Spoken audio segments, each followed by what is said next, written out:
Hello, Nitin. Will you please start? Yeah.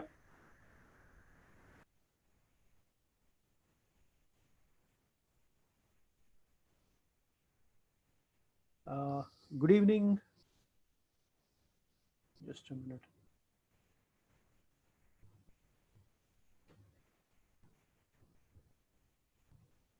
Good evening, dear friends, colleagues, and patrons. Just a minute.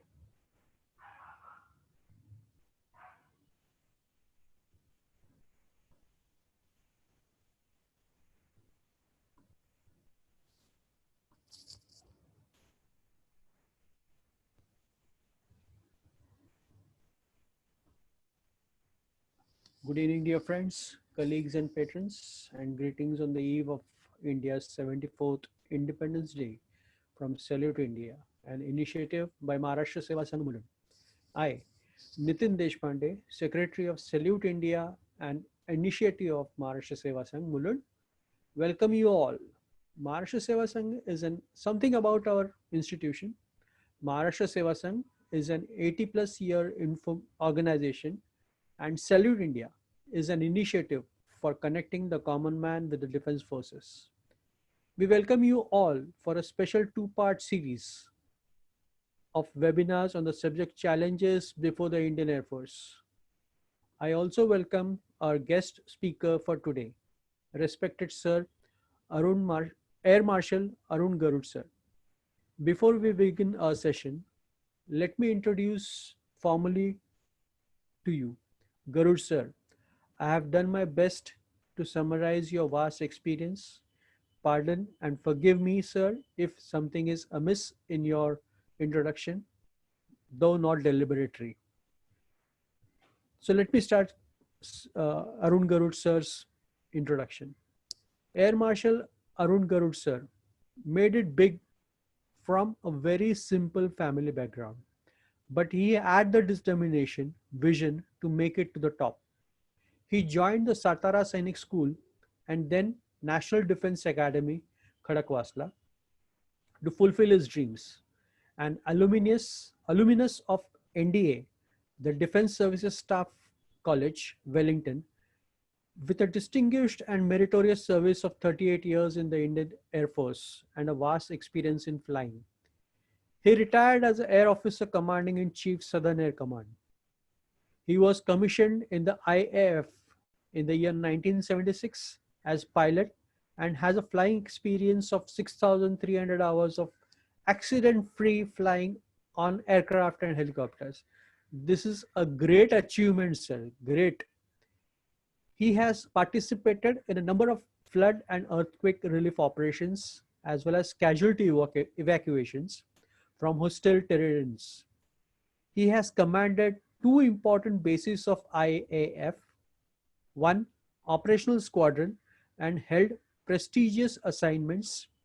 He has been directing staff of Defense Services Staff College at Tambaram, wherein he imparted training on air power, leadership, motivation, team building, etc. As an Air Officer Commanding in Chief of Southern Air Command of the IAF, he was involved in the operational upgradation of entire command, major innovations spanning entire spectrum of Air Force requirements. Zero accidents in aviation, road, fire, or any other field. Planning and supervision of infrastructure was his forte. Projects worth thousands of crores were executed with precision. As a Director General at Air HQ, Inspection and Safety, IAF recorded lowest ever accident rate under his leadership as Director General, Inspection and Safety. He introduced safety audits of fleets and systems to exponentially improve operational potential of aircraft and systems, maintenance standards, and administrative capabilities. As a senior air staff officer in training command of IAF, Garud sir is a qualified flying instructor and has trained many young pilots. He planned and executed training curricula for about 15,000 training. Sorry. He planned and executed training curricula for about 15,000 trainees per every 6 months.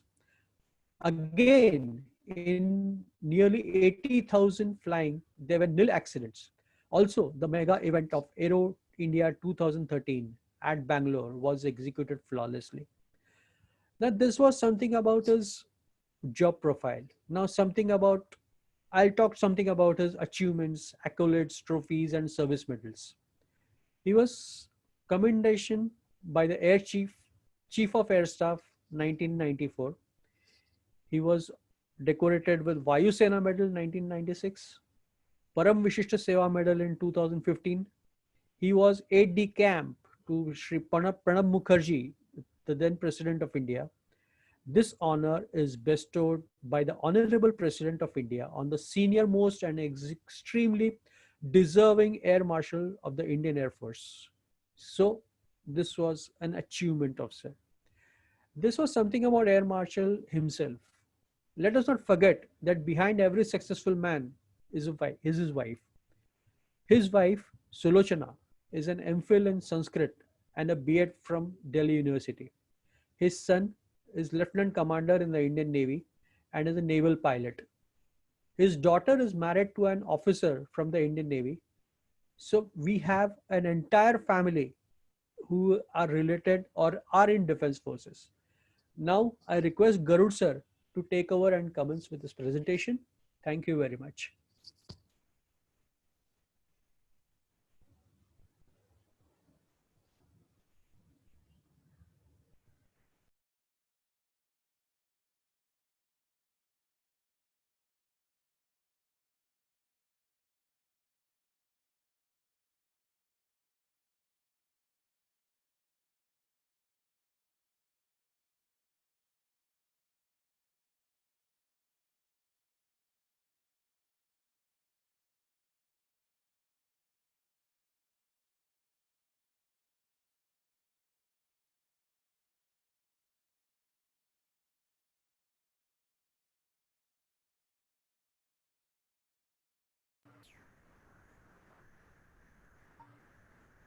Garud sir, will you please start sharing your screen?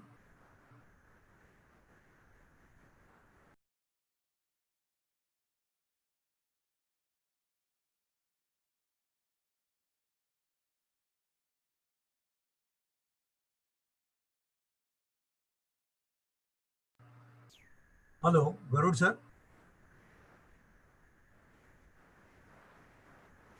Hello.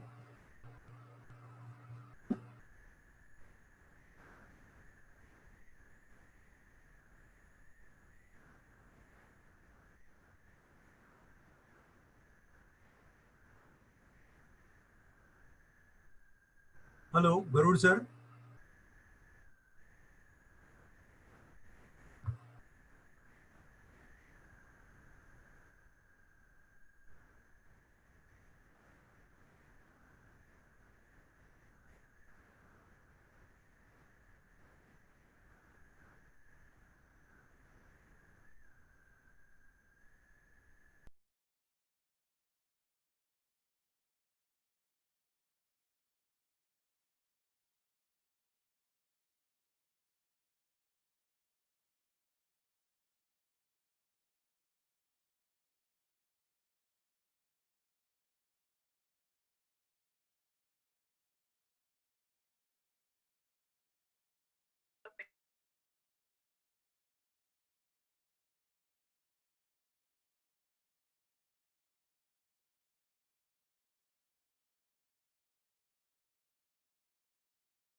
Can you hear me, please? Yes, yes, yes, we are able to hear you. Hello, sir. Okay. Can you? We are able to hear you. Please start sharing your Now, screen. can you see the screen, please? Please start. Yeah, I have started. Can you see the screen? No, we are able to see you on the camera, but your screen sharing has not started. I'm doing the screen sharing. It is It is just not taking the screen. Now, No, not still. uh, Double click on that. Share screen.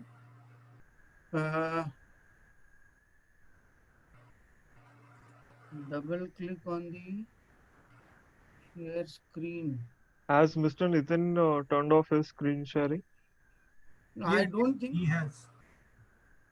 So try again. I am trying, but I'm trying, but it is. You can see me on the screen now. Yes, yes, we are very much able to see you. I am double clicking the share screen. Okay. Uh, Yes, yes. Now it has started. Now you can start PPT. yeah, I will start the PPT. Yes, yes, it has. Now go to the Okay. full view screen. Now, Full screen. Yes, yes, yes. okay, Perfect, sir. perfect. Okay. Yes, absolutely. Please First of all, very good evening to everybody, and a lot of thanks to the Mulund Seva Sangh and Salute India for inviting me to be the speaker at the Pre-Independence Day Eve on some topic which is very close to our heart. And that topic is challenges for operations in the Himalayan mountains. In the recent past, a lot of TV programs and news coverage all of you would have seen regarding the Galwan episode. Before that, something about the Pengangso Lake, and something on the Chinese border, something on the Pakistani border, and so on and so forth. What I am going to do in this presentation is to give you a basic overview of how Indian Air Force and air power in general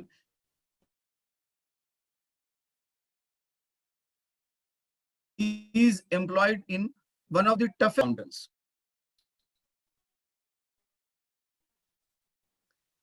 Before I begin this presentation, that to remember our brave air warriors who have laid down their lives in the service of the nation.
I guess there is some network problem with the Roosers network. Uh, let's wait for a minute.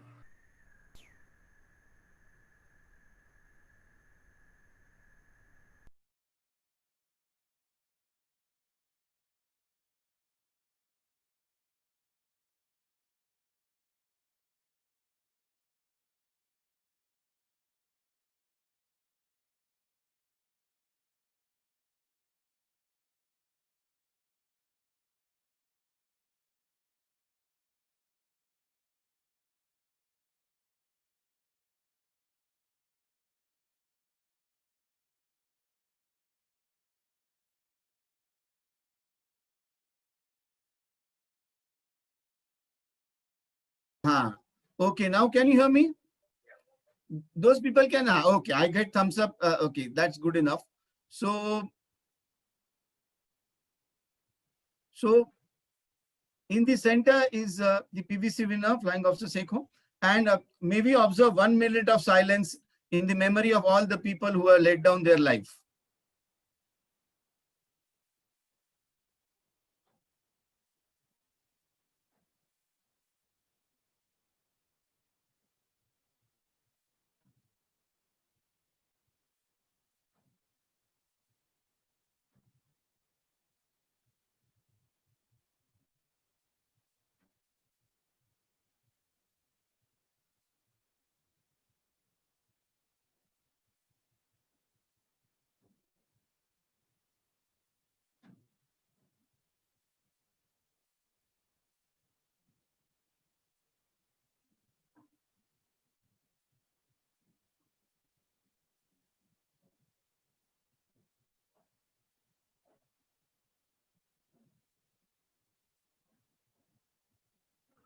Okay. So now, can you hear me now?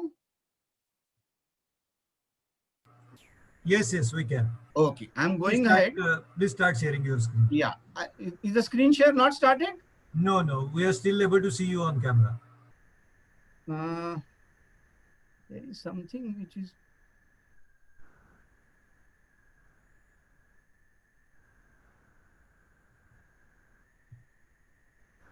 Yes, now we can You see. are not allowing me to unmute, sir. No, no, we are very much able to hear you. Okay. And Okay. your screen is also visible. Yeah. Just you have to go to the Now full it is screen. better. Okay. Yeah. So sorry for the hiccups. These are all technology challenges. And at the very beginning, I would like to say what you are able to read on the screen now. And that is that everything contained in this presentation is absolutely from open sources. I have not used any classified source. And it is to be used, this presentation is to be used to understand nuances of air operations in high altitude areas. And please treat this PPT as a primer, and whatever happens in the media, I am a little away from the media glare, and I would like to state very clearly that I have full faith in our political and military leadership. So I'm going to show you the scope of the presentation in the next 4-5 slides, and all these slides will be repeated as I explain each of the points. First is brief description of Himalayan mountains, how they differ from Andes, Rockies, Alps, valleys of the Himalayan mountains, and subsequently the plains of the Tibetan area, the snow, the barren lands, the slopes, forest fires, what they mean to the air power operations, what are the difference between our side and that of the adversary side, logistical aspects in such a demanding and challenging terrain. Then something called as WAT, which I have now put in a very large font, weight, altitude, and temperature of air bases and aircraft performance. What does this mean? And why air-to-air refueling is a necessity? Then we go to the distances of airfields and how air power is to be employed in strategic, deep tactical and tactical value targets. Targeting aspects in valleys and Tibetan Autonomous Region, which is entirely different ball game as compared to the deserts or jungles. Then some of the air defense aspects I'll briefly touch upon. And human aspects while fighting wars in such terrain, maintenance aspects of aircraft, camouflage, concealment, protection of lives and equipment. Then we'll come to the burning topic, Rafale, its specification, performance, weapons, and India-specific aspects. Show you a few pictures of the two modern transport aircraft we have recently acquired, C-17, C-130, the latest acquisition on helicopters, Chinook and Apache, and what they mean to the Indian Air Force. Brief description of Himalayan mountains. This is, we come back to the first point of our slide. Himalayan mountains rise from sea level. Say, let's take any two sectors of Himalayan mountains, the Central Himalayas, which are from Lansdowne or Gangotri to Kedarnath, Badrinath, and then from Sikkim to the entire Arunachal Pradesh, right up to the Lohit Valley. They start from at about sea level. The entire Brahmaputra flows after it exits the Himalayas into our territory at around 200 to 300 feet. And within a few kilometers, the Himalayas rise to 10,000, 15,000, 20,000, 22,000. So this steep rise in the height makes it extremely difficult to fight a warfare on ground. And here the assistance from the air and support from the air and air fighting becomes absolutely indispensable. I will show you a few photographs later. The valleys, the altitude, the crest, forest and barren areas are different from hill to hill, mountain to mountain, range to range, spur to spur. And for every specific valley, there is a specific tactics that needs to be evolved. So it is not a broad brush that can be applied to the entire Himalayas, starting from Pamir Nod to the Arunachal Pradesh. We have to be absolutely specific in our orientation while fighting air battles and in support of the ground forces. Come winters, huge amount of snow makes the entire land barren. Avalanches, landslides during monsoons and forest fires present major challenges to warfare both on ground and in air. And what are the differences between our side and the adversary side? Our side, the Himalayas rise from sea level right up to 24, 25, 26,000 feet. Whereas once you go across, it's a plain barren plateau from about 14 to 18,000 feet, 20,000 feet. There are hardly any valleys, there are hardly any crests, and the entire area is an open, barren desert. So amassing resources for fighting across is much easier than building up infrastructure from our side.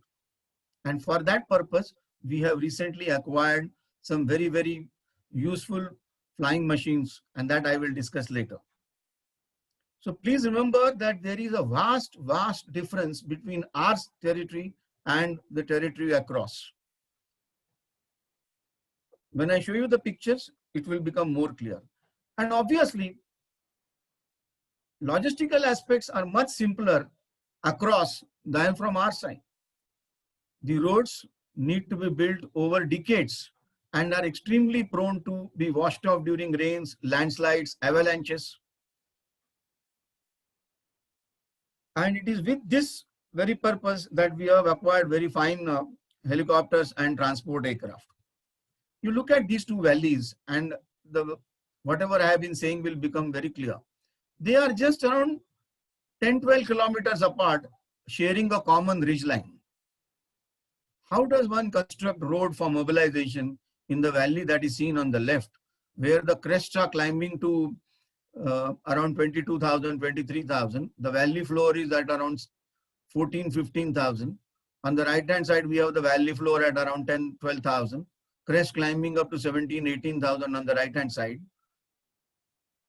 It's an entirely different ball game for logistical aspects and also the ground fighting aspects.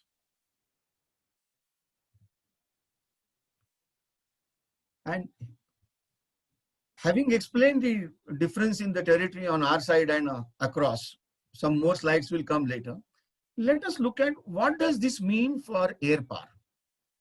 What is difficult for ground fighting actually is an advantage to the air power. Our air bases are located at almost sea level altitude. Like if you take the entire Eastern Valley, starting from Hashimara, Bagdogra, Guwahati, Jorhat, Chabua, Tezpur, all at an elevation at around 300, 400 feet. So sea level. Whereas across, when I show you the slide, the airfields are at elevation of 10,000 plus. What does that mean? Here, the concept of weight, altitude, and temperature, both for air bases as well as for aircraft performance come in. Now, let's take the international standard atmosphere. It defines that the sea level temperature should be around 15 degrees, should be 15 degrees centigrade. And there is a drop of 2 degrees per 1,000 feet. So if you take our Leh airfield, which is at 10,000 feet, The temperature in ideal conditions at Leh should be 10 into 220, subtract 20 from 15, minus 5 degrees centigrade. Come summer months, temperature at Leh is 20 degrees. So in effect, it is around 25 degrees warmer than the international standard atmosphere. This obviously pushes up the altitude of Leh by a couple of thousand feet, say 15,000 feet. What does this mean? Engines of aircraft are like our lungs. At higher altitudes, the degree of difficulty we have in breathing and performing routine activities, the same problems are faced by the engines. They deliver lesser power. If they deliver lesser power, obviously the lifting capability at takeoff point is a big question mark. And there has to be a trade-off between how much fuel you can carry and what is the weapon load that you can carry. It is here that application of air-to-air refueling, I'll show you a few videos later, that makes it possible for an aircraft to carry its almost full weapon load and then get refueled in the air while taking off with minimum safe fuel. It means that from all our air bases which are located at sea level other than Leh, we can not only carry large amount of fuel along with full weapon load. Whereas if you go to across our territory, the elevation being 10,000 plus, their weapon carrying capability or fuel has to be compromised seriously. Obviously, air-to-air refueling becomes mandatory for operations from the TAR region. For air-to-air refueling, you have to have a number of tankers. For example, a standard air tanker, like say IL-78, can carry approximately 100 to 120 tons of fuel. A Su-30 aircraft needs around 20 tons of fuel, 20 to 30 tons depending on the mission. So a tanker can at best refuel 4 to 5 Su-30 in mid-air. It has to return back, get refueled itself, and then fly back to the refueling RV point in air to refuel another aircraft or the aircrafts returning from mission. This exercise has to be continued in perpetuity if missions, air missions have to be continued on the enemy targets. Fortunately, from our side, it becomes less of a requirement as compared to the adversary side. When you see the air-to-air refueling, you will understand it's an extremely delicate, extremely difficult exercise to undertake. And most of the air-to-air refueling is done far away from the boundaries or far away from international boundaries or from line of actual control, whatever the situation at that place is, to provide sufficient protection to the tanker, because tanker is a huge target in the air. With this in background, let us look at how it translates into the strategic or deep tactical strikes from air forces across ours and that of adversaries. We can take off with reasonable amount of fuel, full weapon load, strike deep into the enemy territory, come back, possibly may not need refueling at all. This is not the case when you look at the airfields across. They definitely cannot carry full weapon load and full fuel. They need air-to-air refueling, and the distances that they have to travel for targeting is much, much higher than what we have to travel. Again, maps, when we come to it, it will become easy. As we seen in those two valleys, how does an aircraft deliver weapons in such kind of valleys, where at every turn there is a hideout and the aircraft doesn't deliver weapons by turning at such small radius. So obviously we have to target deeper targets which will prevent any more infrastructure buildup or any more logistical buildup to support the operations when the troops are in contact. And it is here that the air power comes into play, where we strike deep strike hard and prevent any build-up or any logistical support to the troops who are fighting at the forefront. Air defense aspects. While we can enter the valley, stay hidden, and enter the enemy territory, taking the cover of camouflage of the valleys or taking the cover of non-radar silence zones of the valleys, non-radar detectable, across the missions when they are launched. Before they enter the valleys, they are easily picked up. So obviously, air defense is a challenge for adversaries and also a challenge for us, because, but not as much, because we can do much better air defense in these valleys than across, because there is an open terrain. Now you look at these airfields which are across. The concept of mutually supporting airfields also comes into play here. When I show you the altitudes of these airfields in the next slide, you will realize that barring the airfields of Kongazong and Pangta, most of the airfields are not mutually supporting. The concept of mutually supporting airfield is you take off from one base, should it become unserviceable or non-usable because of enemy action or for some other reason, you can always divert to the another nearest friendly air base, which is easily possible across from Jammu to Chabua for ourselves, but is not easily possible for them. So besides the concept of non-mutually supporting airfields across, you can have a look at the altitudes and the targeting distances. The altitudes are given in meters, approximately 3,900, 3,400, 4,200, and so on and so forth. Plus the distances to the IAF bases. So a point to ponder here is that besides higher elevation, which precludes full fuel and full weapon load, non-mutually supporting airfields in their case, and an open terrain, when you look at the TAR and their airfields, one of the slides which I will show later, are all absolutely in the open. So for them to have camouflage concealment covers is a major issue.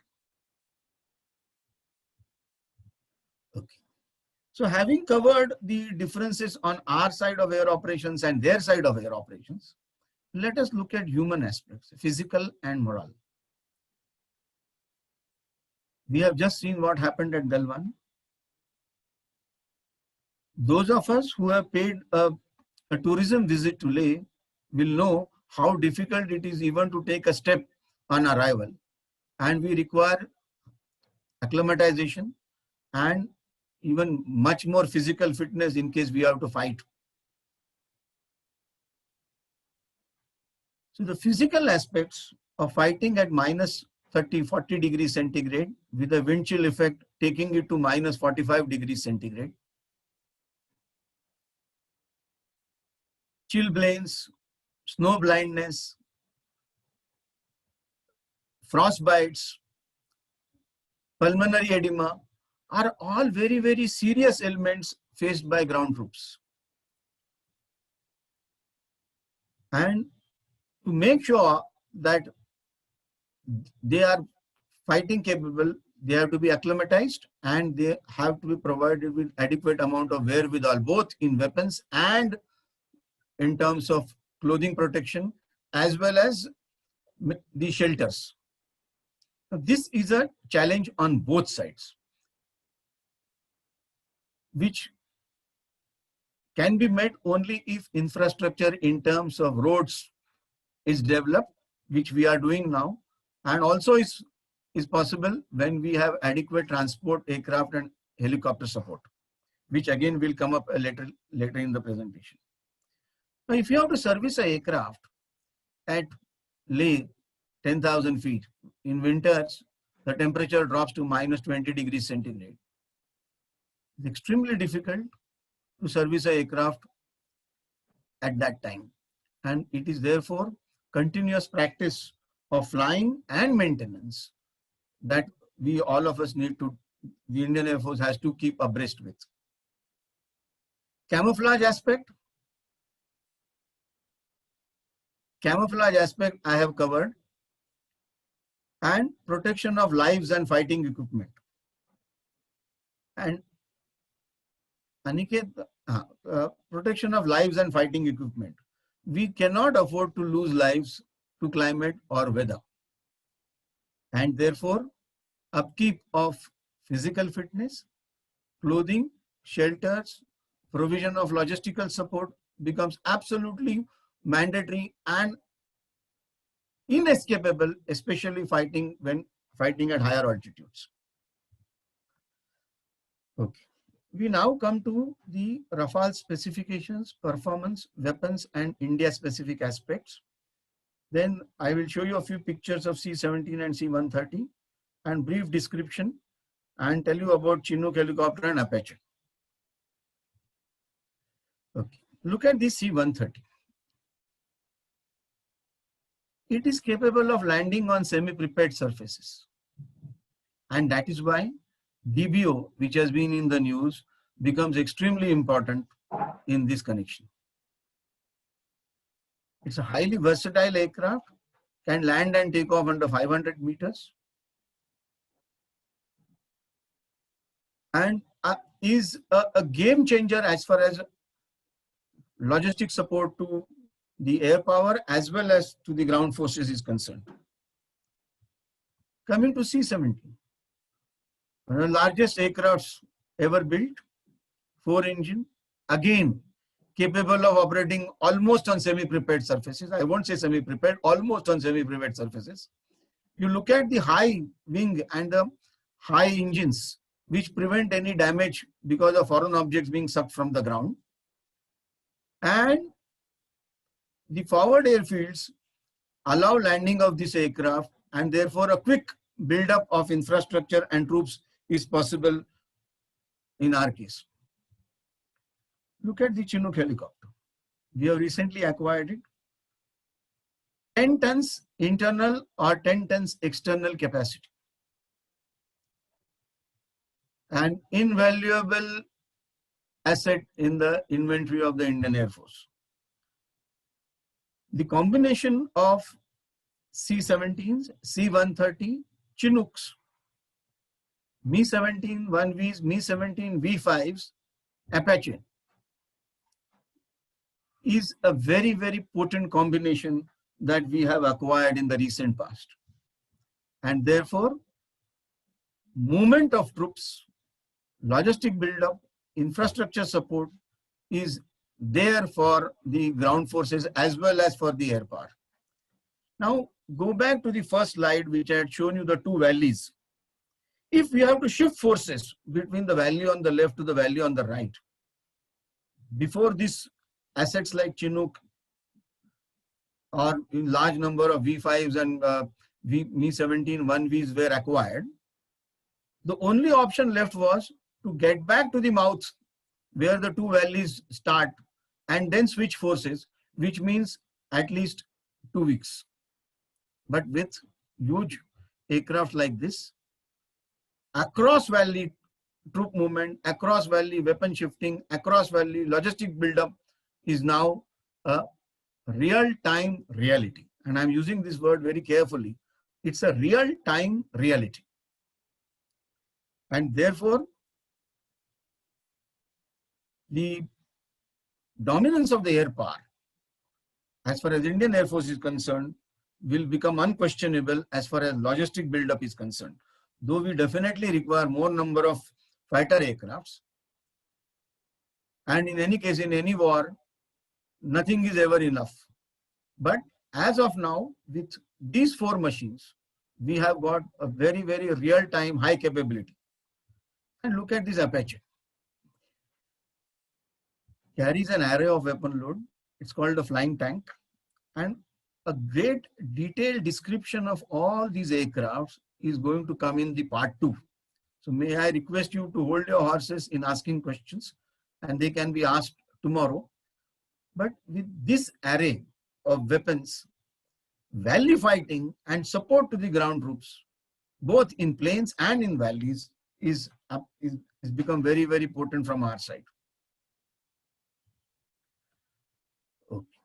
Now we come to one of the major aspects of this presentation, that is air-to-air refueling and other force multipliers. Force multiplier is a term which is commonly used by the defense forces, and it means that one type of weapon or one type of system, may it be a IT system, or may it be a radar system, or may it be an aircraft system, becomes a force multiplier in that the potency of the force available with any air power is multiplied exponentially. We discussed the weight, altitude, and temperature issues. It is the air power, limitation of weight, altitude, and temperatures, both of the runways on ground and that of those aircraft in carrying weapons and fuel mix, is actually almost done away with.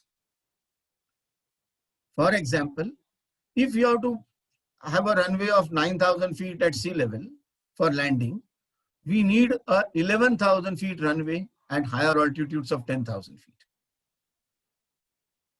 So with aircrafts light at takeoff, light at landing, because they are able to do air-to-air refueling, the radius of action or the range of a fighter aircraft is now limited by human endurance.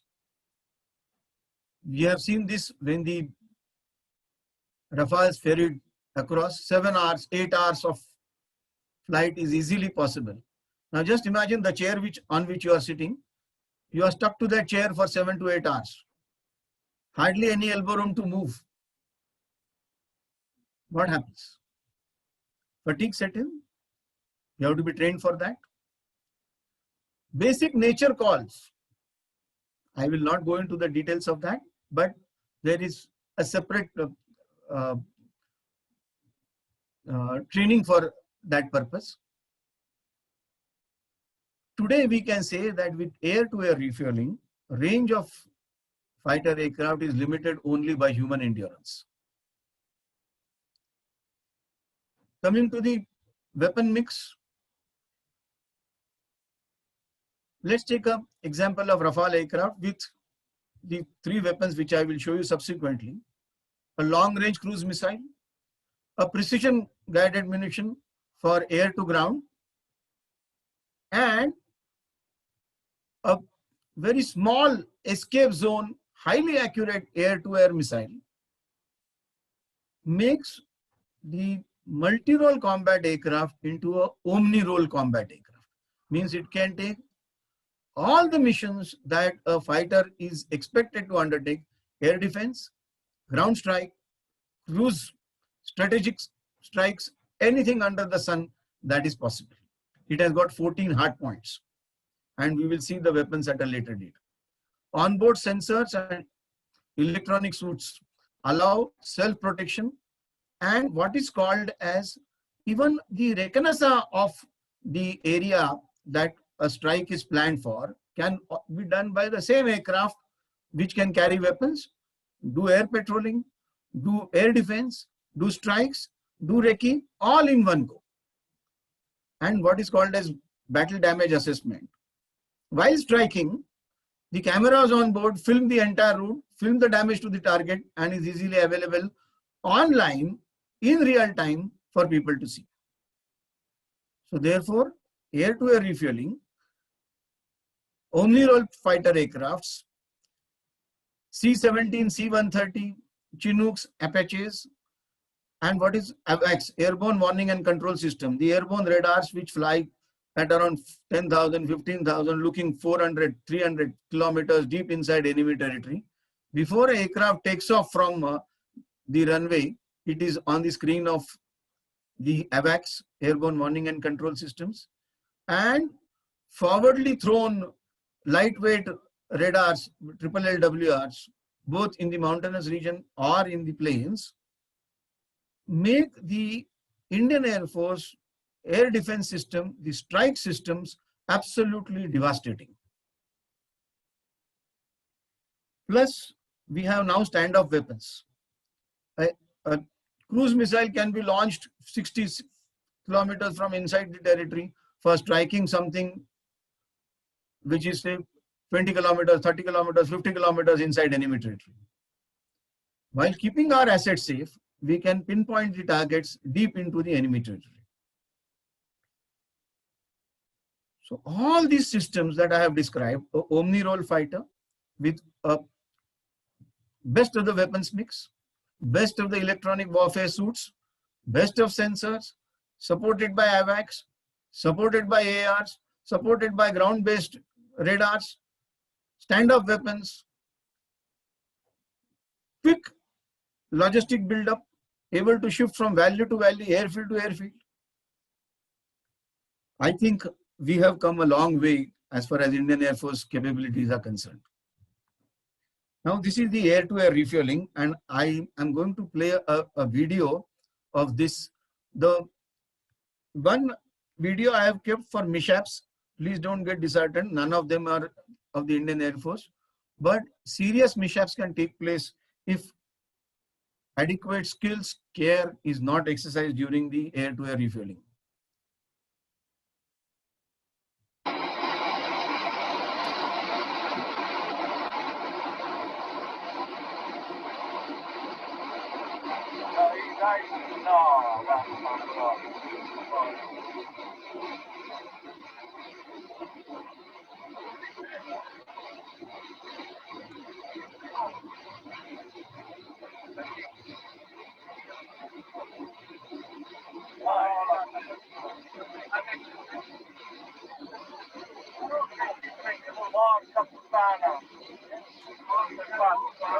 This is the fuel being sprayed.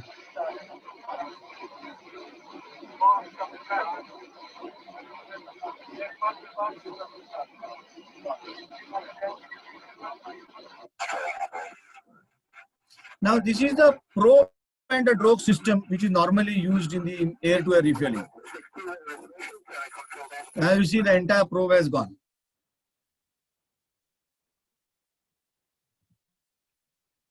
Okay, now you see the Indian Air Force Su-30. This is the official video of the Indian Air Force. This is how the refueling pod is. A probe, which is a flexible pipe, with a drogue which has a windsock sort of structure at the end to stabilize it, is sent.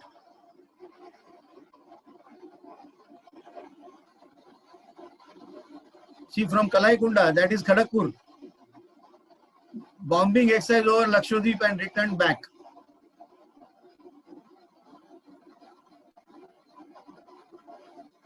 This is how the pilot hooks in. The transfer rate is about 1,000 to 1,500 liters per minute. The aircrafts are refueled on the way for the mission as well as on the return. And this is how the drogue is pulled back.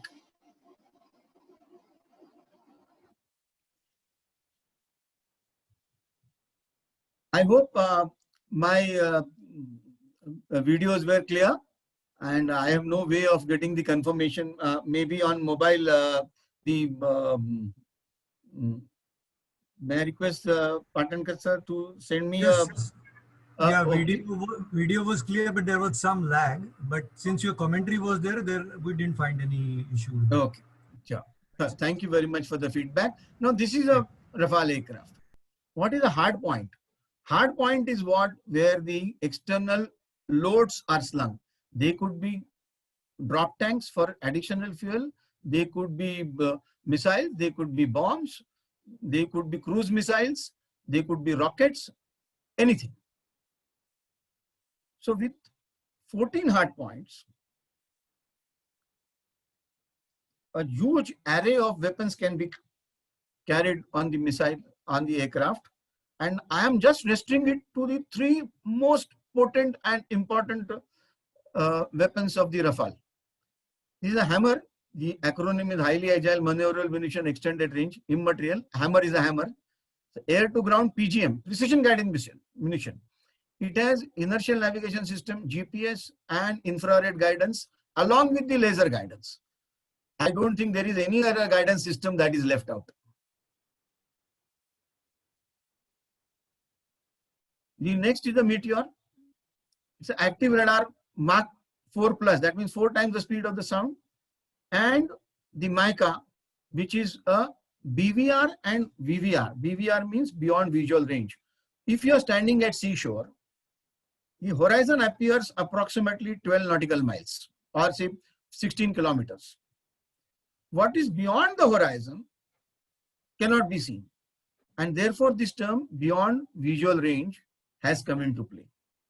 Any target which is picked up by, let's say, an AVAC which is operating at 20,000 feet, the Rafale is at around 500 meters, relate to the Rafale, missile launched, and beyond visual range target is acquired, taken on, and destroyed.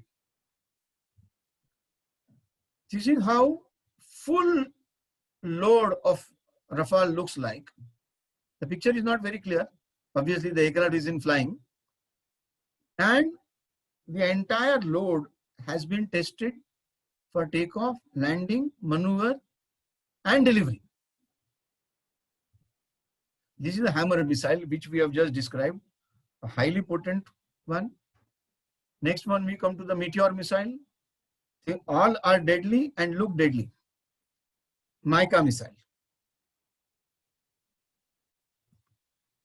Well, a disclaimer once again. This is again from the internet only. I will give you my interpretation of this. What has been made about the Galwan, and very sad that we lost 20 of our brave warriors.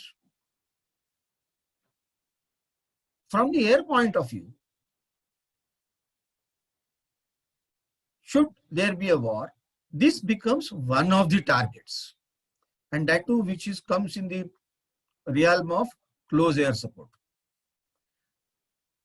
The main aim of air power is not to allow the enemy ground forces to come in contact with our own forces by destroying them deep in their own territory.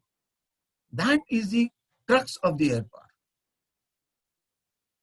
However, should that not happen for some reason, then to take on the enemy ground forces, their logistic dumps, their weapon dumps, their bunkers, the precision guided munitions from air to ground is what our Rafale and Mirages are capable of. Now you look at this airbase which is here. If there is no cover for the airbase, which I will subsequently show, there is no cover for the airbase. Our radars are deployed well on our territory. Anything that happens across, even a vehicle movement, can be picked up. Unless and until hidden by certain valleys, which are very less on their side, but in abundance on our side. So I would like to present my view of Galwan, and let me assure you, once again reiterating, that we have the finest political and military leadership ever and always, because had it not been the case, we would not have 165, 71 and Kargil operations. Galwan or the likes of that presents one of the targets for the air power, if at all it comes to that. Application of air power, as I said, lies in strikes having strategic value and deeper into the battlefield. Before the forces are brought to bear, they need to be destroyed in their own homes. And that is what the air power is actually used for. In this context, keeping what I have discussed about our airfields being at lower altitude, say nearly sea level, across being at 10,000 feet plus, we can launch quick and lethal campaigns in the Himalayan regions for the factors that I have discussed so far. As I said, no amount of weapons, no amount of aircraft are ever sufficient in any war. But suffice it to say that with C-17s, C-130s, Chinooks, Mi-17 1Bs, V-5s, Apaches, Dhruvs, we are reasonably well equipped with transport aircraft and helicopters. Some more are in the pipeline and we need them badly too. But what was the condition 10 years back and what is the condition today? There is an exponential improvement, and the transport and helicopter streams, helicopter assets have actually become a great force multiplier along with AWACS and AAR, though we need definitely more AWACS and more AAR in any case, which is the next point. And what we need most now is fighter aircrafts. We all have been reading about 32 squadron and sanction strength of 42 squadrons. Definitely we need much more. And these are the four categories which, in my opinion, we definitely need. And I'm sure that the government and the Air Force is doing its bit to acquire all these systems, both from indigenous and foreign sources. Targeting philosophy, the Tibetan Plateau is an open country. No matter how much of roads you can build, no matter how many railway lines you can build, they become an easy target for air. Unlike our side, where the airfields are in depth and we have to transgress the Himalayan ranges for attacking those airfields. The distances from their airfield to our airfield, non-adequate support of air-to-air systems makes targeting for them a big challenge. And let me say with confidence that be it wars or be it natural calamities, I think Indian Air Force has proved itself time and again, and has ensured complete integrity and defense of our territory as well as skies. With more build-up in the pipeline in times to come, Indian Air Force as it is one of the finest. I'm sure in times to come, it will be the finest Air Force in the world. And any mischief that anybody else may think to do will be met with a heavy riposte and a befitting punishment.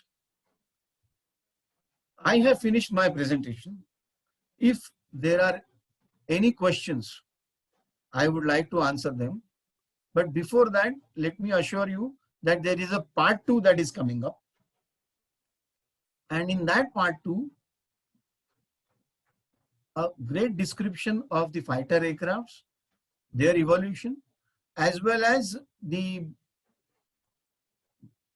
models will be displayed on the camera, and a great description of Rafale, Chinooks, Apaches, and likes are in the offing for the tomorrow's session.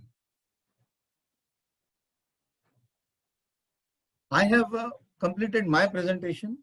So if there are any questions, the moderator may now like to advise me how to go about it.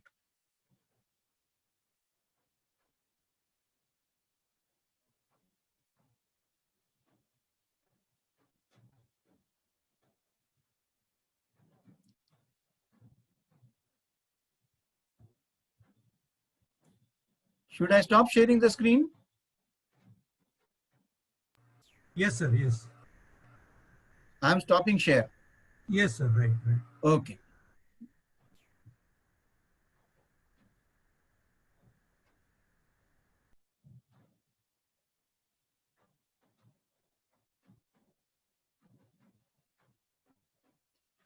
Okay. You want me to take on the questions that are appearing on the screen? Yeah. Okay. It just went flash. What we can past do, me.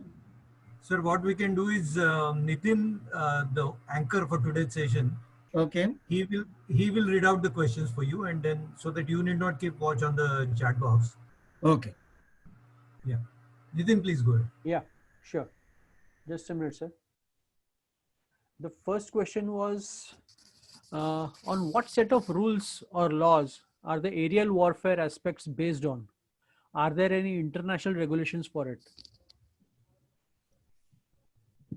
It is said all is fair in love and war.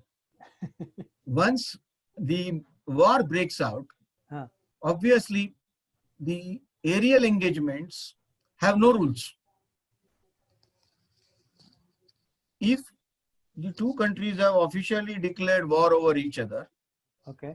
then the sole aim of the defense forces is not only to defend our skies and territory, but to give a befitting riposte to the enemy.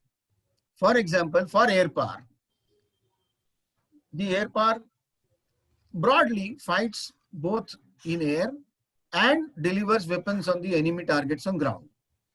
Barring the Geneva Convention or humanitarian targets like hospitals, etc., nothing is beyond the reach of the air power. So airfields are the first and the primary targets, followed by weapon dumps, oil dumps, communication lines, and what is called as C3I or C4I centers, command, communication, control, intelligence centers. So as far as aerial weapons, aerial fight is concerned, if you see a hostile territory, a hostile aircraft or a hostile threat, it is incumbent on you when the war is on to launch the best of the weapons that you have and destroy that hostile threat. For that, to identify whether the threat is hostile or no, there are two things or rather 3-4 things that happen. One is identification friend and foe.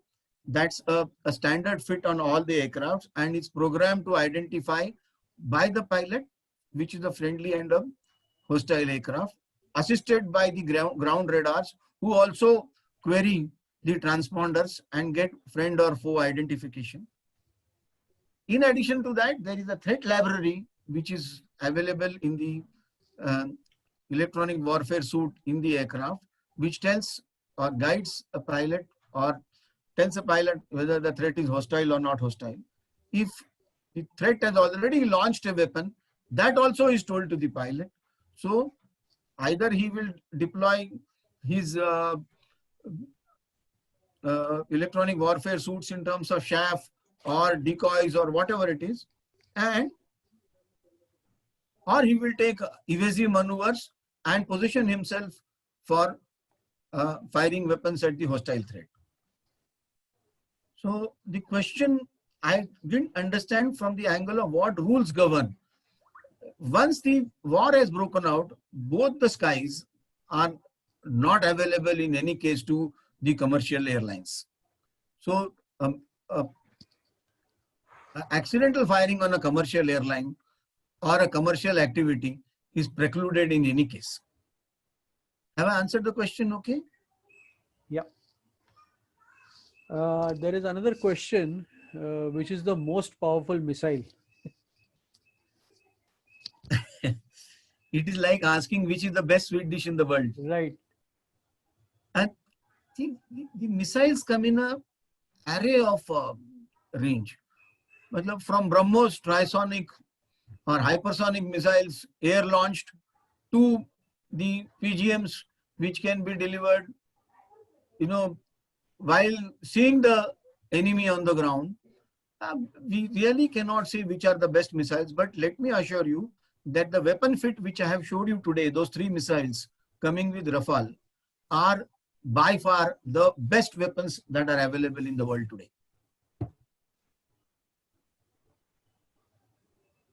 Okay. Can I take the next question? Yeah, please. Okay. Why is India relying on Mirage 2000 as a superiority platform? Are there any problems with Sukhoi 30 MKI? No. These are 2 different classes of aircraft. A Mirage 2000 is a single engine, Su-30 is a twin engine, twin cockpit. what Mirage can do, Su-30 also can do. There is no embargo. Okay. Su-30 is in a much heavier class. Can take much more weapons. Has got much greater fuel capacity. So they are both complementary to one another. It is not that we are relying on Mirages. I don't know from where has this conception come that we are relying on Mirages. A Su-30 is as potent as a Mirage aircraft. In fact, we have got, I don't know, maybe 7-8 times the size of Su-30 fleet than Mirage fleet. Okay.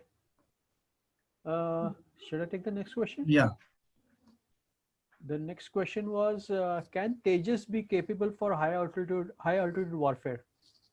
Obviously, okay.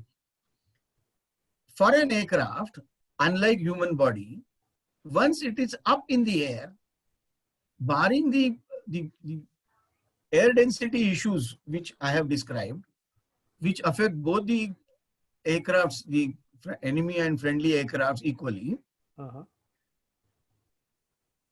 altitude has got no meaning to the aircraft because it can engage in a aerial warfare at 500 meters, 100 meters, or 20,000 feet. It doesn't matter what is below. And there is nothing up in the air to obstruct any aerial combat. So Tejas being capable of high altitude warfare, if you are asking from ground attack point of view, yes. Every aircraft that we purchase or that we design today is meant to do multi-role missions.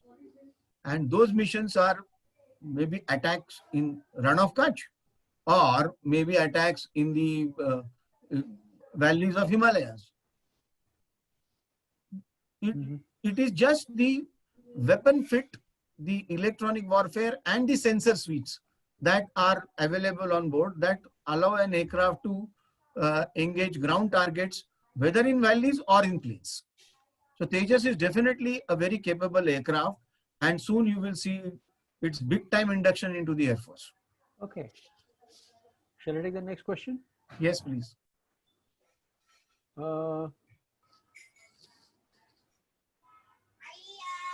Which necessary step should take for joining Indian Army, and how much time you should study to clear the NDA? A good question. I'm sure it is from a youngster. Yep. And you can share my number with him or her, whosoever. Okay. I won't know the caller. Uh-huh. But the first step is that in today's digital world, get on the sites of Indian Army, Navy or Air Force. There are very clear guidelines given to tell you whether you are eligible by age, by qualification, and medical standards. So once you satisfy yourself, then I can tell you that if you have studied well for 12th and given let's say around 6 months of your time for solving NDA exams paper, the written should be no issue at all. You should be able to clear the written. If you are prepared adequately for 12th, adequately means saying if you are confident of scoring say 80% plus in 12th, your written preparation is already done. Okay. As far as SSB is concerned, yes, you need to understand how testing is done in SSB. And I'm not telling you that coaching will get you past SSB, because they can see through the coached candidate. They see what's internally inside you, whether you are moldable for becoming a combat worthy officer of the Indian Army, Air Force or Navy with adequate training. That is the single point thing that is looked at. Whether you are trainable and can you become a worthy combat officer. Okay. So for that, if the gentleman or the lady or the girl or boy can call me up at a later time. Sure, sure. I will definitely talk to them individually, or they can come to my home after the COVID is over, and we can have a session Yes, with 3-4. definitely. Or we can keep your session over here in the school, colleges, wherever you say. Yes, anytime. Okay. The next question for you is why do attack aircrafts fly in a formation, definite formation? First of all, this formation issue is not related to peacetime or wartime. Uh-huh. A formation is a practiced maneuver both in peace and wartime. For what purpose? That it gives you a mutual cover to each other. Okay. Now, the formation could be 2 aircraft or 2 helicopters. They could be 3 helicopters. They could be 4. But formation is, the basic purpose of formation is to give mutual cover.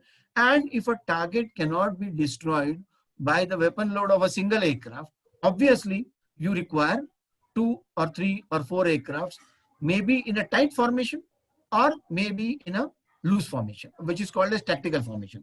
Normally, helicopters and fighter aircrafts practice what is called as tactical formation. Close formation is only for developing confidence and for air shows and all. Nobody goes to war with close formation unless and there is a tactical reason for it, which is not worth what you call as discussing here. But the formation is a tactical formation, and tactical formation gives mutual cover for each other and take on the air and ground threats effectively. Okay.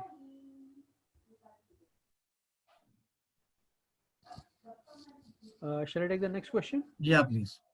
What is the distance between China and India air bases pose a challenge for China, but the same will be true for India, as go-to distance to bomb China would be same? Yeah.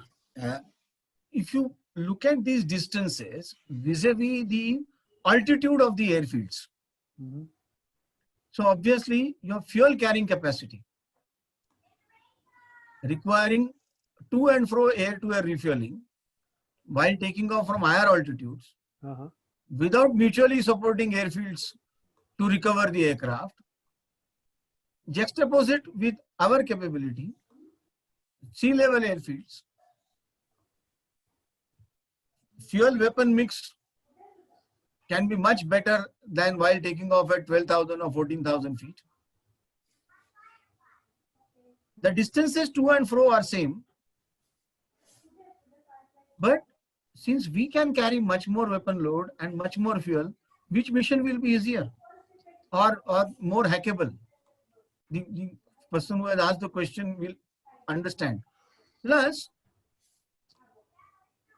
you look at the logistic support that would be required to position so many tanker aircrafts in the open territory in those plateau airfields.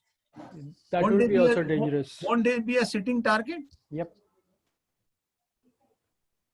Whereas we can keep our tankers well in depth and maybe require a refueling while coming back. So not only the lower elevation presents us a great advantage of higher fuel and better weapon mix, it also provides us, because the entire Himalayas are covering our air bases. So the ingress to attack our airfields is not going to be easy one. Another question, another point which I didn't deliberate earlier. Let us take, you require a runway of 12,000 feet to take off from a higher elevation airfield. One single weapon creating a crater in that runway, say dividing it into 2 halves, 6,000 each, makes it completely unusable. Plus, to repair, to fill that crater and make it worthy again at that altitude would obviously be a bigger challenge. Compared to it, our airfields, which are say 9,000 feet, you have to interdict them at 2 places to make it unusable. Because the modern fighters, even C-130, C-17s can take off from very short distances because the airfields are at sea level elevation. Have I made this clear? Though the to and fro distances are remaining same, why the challenges across are much more? Yep. Correct, sir. So shall I take the next question? Yes, please. Can you share some information regarding AFSB? I remember this question was raised by what I should say, a viewer, but I don't know what is the full form of ASB, AFSB. AF? I can't get. A for Apple, F for Finland, S for Singapore, B for Bombay. Air Force Selection Board. I'm not. Can you ask him, because I am not able to understand the question. Okay, so we Yeah, okay. I think Air we can Force move to the Selection Board. next question. This is got to do with the selection processes. Okay. AFSB is at Mysore, Dehradun. So, but we are not talking of the selection process here. We are talking of the challenges of air power in Himalayan regions. Okay. How does China compare with us with respect to air power? In fact, my entire deliberation has been on the entire presentation has been on that aspect. We can have number of aircrafts much higher on their side, but what is their vintage? Have they been proven in any battles or any air campaigns?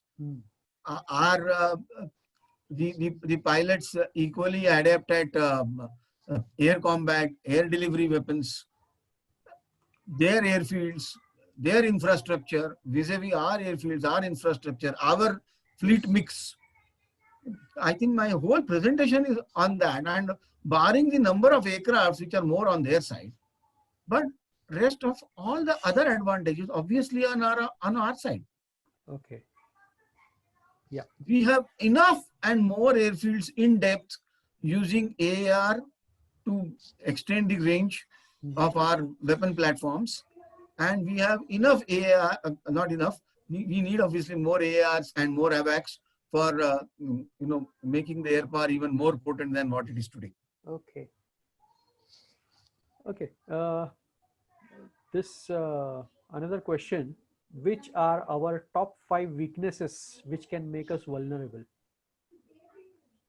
This is a unique question. Yeah, I understand the unique question. The first weakness which has been brandished about both in the media and has been on for quite some time is the number of fighter aircraft, which I have deliberated upon. Yeah. Sanctions 1042, we are dwindling, and we definitely need much more strength of fighter aircrafts to fight, which has been commonly used term on the TV as a two-front scenario. So that is the topmost, I won't say weakness, topmost priority for the government and the Air Force, which has been addressed adequately and more, not now, but from times in the past, from long time in the past. And as a result, we have got this quick deliveries of Rafale that will come. All of us are aware from the media report that 126 were to come in. We have now got 36. The government has to do a great balancing act between the outflow of money, the threat perceptions, the aircraft mix, weapons required. And I'm sure the leadership at the helm, both political and military, is doing their bit. So rather than terming it as a weakness, I would say highest priority is for that. The second most priority we require is the air defense weapons. S-400, many of you would have read, is in the pipeline, and Russia has assured that deliveries will be before time and all. So air defense systems, especially the weapons and radars, which are deployable in Himalayan regions, need to be brought in quickly. The next is the AAR and AWACS mix. The tankers are, and the airborne warning and control systems are actually the true force multipliers, which we definitely need in larger number than what we have at present. And yes, the weapons that we need to integrate with our aircraft like Su-30, Mirages, Rafales, Jaguars. They need to come in plenty. I think these four issues, and yes, today cyber warfare is the thing today, and we need to pay attention to this so that our command control systems don't collapse in future, and they are robust and live through the fog of the war to enable the air power to do its bit in the strategic and tactical theaters. Okay, one more question. Media reports say the P-81 Boeing and MiG-29 of P-81 Boeing and MiG-29K of the Navy being deployed in the Ladakh region. Jointmanship the way forward. Your views? Okay. The answer to this question lies in the basic tenet of the air power. I am not saying they are deployed or not deployed. If the media reports say, we believe the media report. But the basic tenet of the air power, or one of the principles or strengths of air power, it is flexible. An aircraft which takes off from one airfield for striking a target can on takeoff be diverted to another target, or can be given multiple targets, though it has been programmed for one target, or the aircraft which can support today operations in the Western Front can tomorrow ferry and support operations in the Eastern Front. So whether they be the aircrafts of Navy, Army, or Air Force, together all of them constitute what is called as the air power of the nation. And air power doesn't only mean aircraft, it means radars, it means everything that is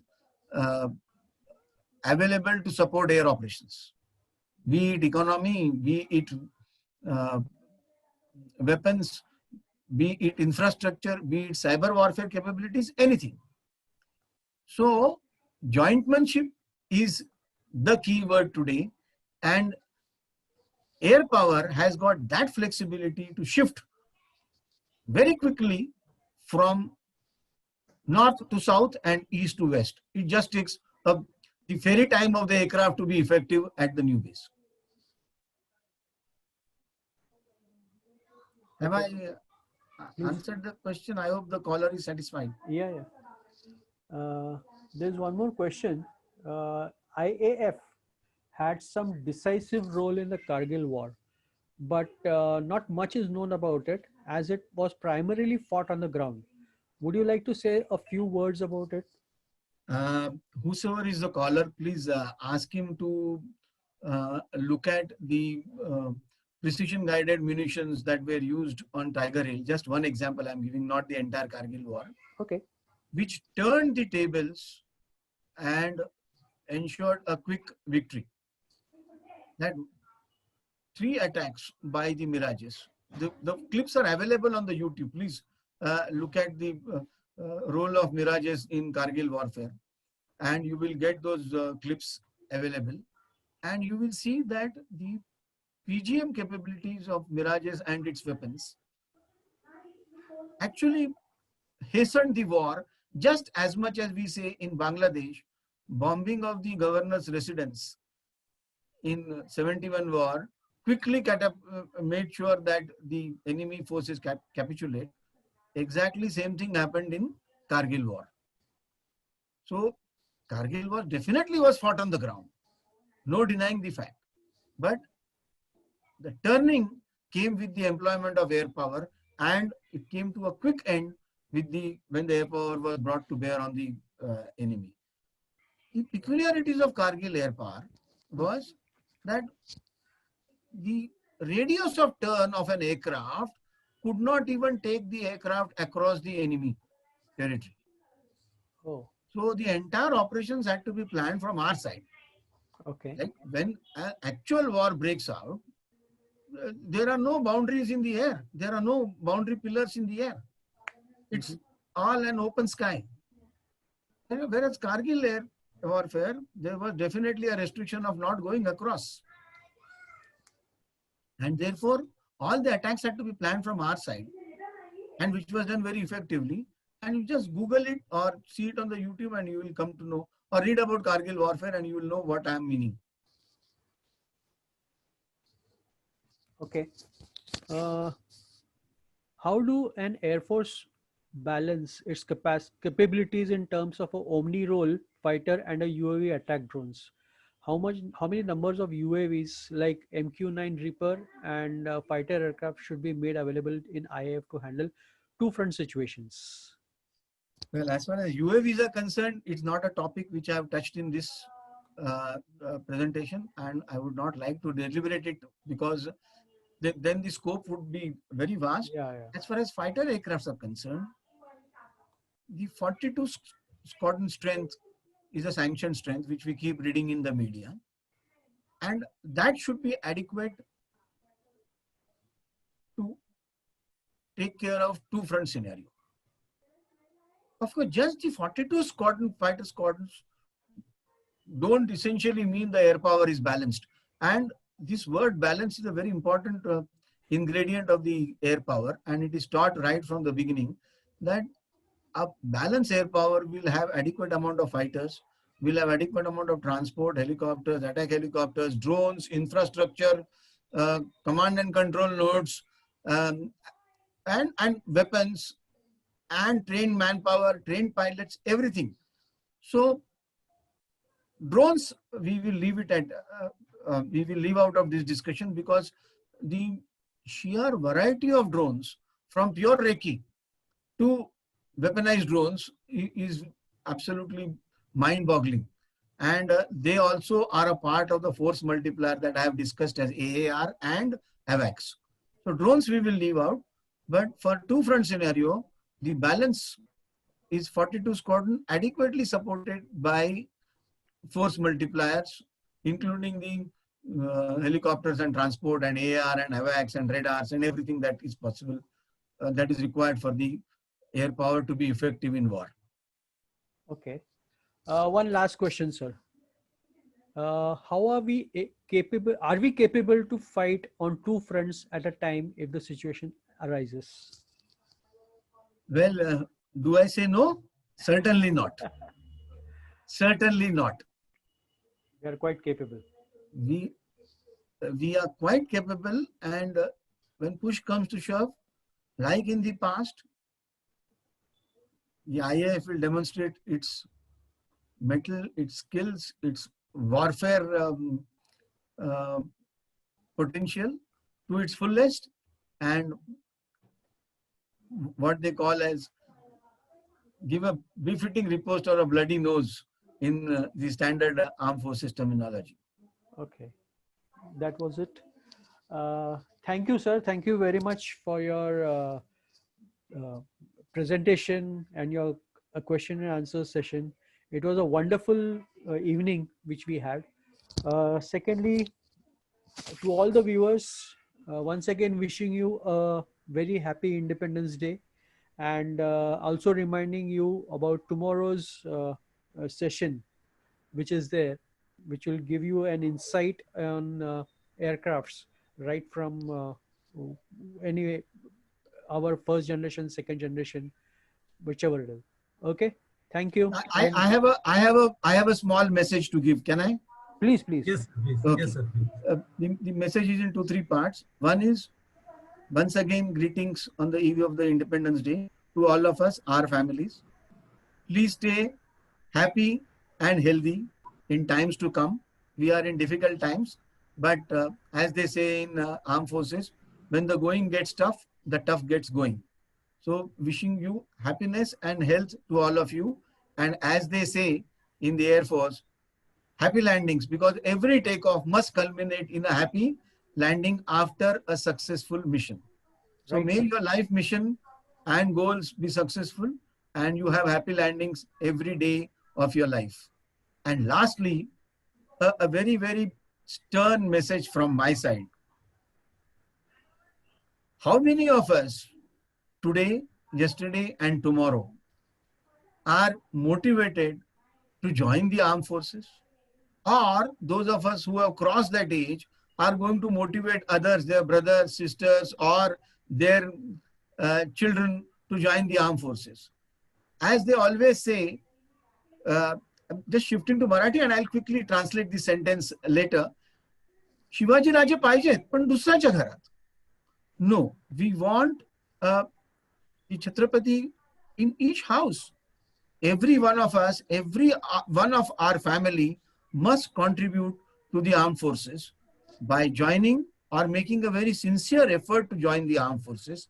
And if for some reason we are unable to do so, then we must carry the respect and regard for armed forces, whether it be it in peace or be it in war.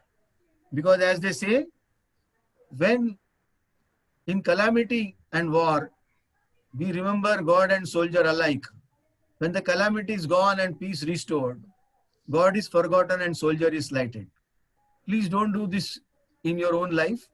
Please make sure that you become a worthy member of the armed forces. If not you, at least one from your family. And secondly, have that regard and respect for the armed forces, because no amount of money, no amount of material comfort, no amount of luxury, no amount of promised fruits can be well worth a life sacrificed. And therefore, when you go to bed today and from every day onwards, thank the soldier of the armed forces, be it Army, Navy or Air Force, because in those freezing heights of Himalayas, you are getting your warmth as a child from your mother. The Himalayas are getting warmth from the blood and sweat of our soldiers. Please remember them every day when you sleep, and always say Jai Jawan, Jai Kisan in your mind whenever you sleep today, because your sleep and your food is being ensured by these two brave people of our great nation. And lest we forget our feeder and our protector, things won't be same in future. So may I have you to have respect and regard for the armed forces in times of calamity, war or peace. And once again, wishing you happy landings, Godspeed, and a healthy future. Thank you very much. Thank you, sir. Sir. Thank you very much. Thank you very much. In fact, the whole idea of Salute India Forum is to bridge this gap and make people aware of the defense forces in a right perspective. So that's the whole idea of Salute India, the initiative by Maharashtra Seva Sabha. Thank you very much. One small request to all the participants. Our session tomorrow will start at 4:30. So I request not to join before 4:15. Try to log in at about 4:15, 4:20, so that you don't have to keep waiting much. 4:15, 4:20 is the absolutely right time to log in for attending the webinar. So see you tomorrow, and wish you all very, very happy Independence Day. Thank you very much. Thank you, Garud sir. Okay, thank you very much. Good night, happy landings. I'm signing off. Thank you, sir.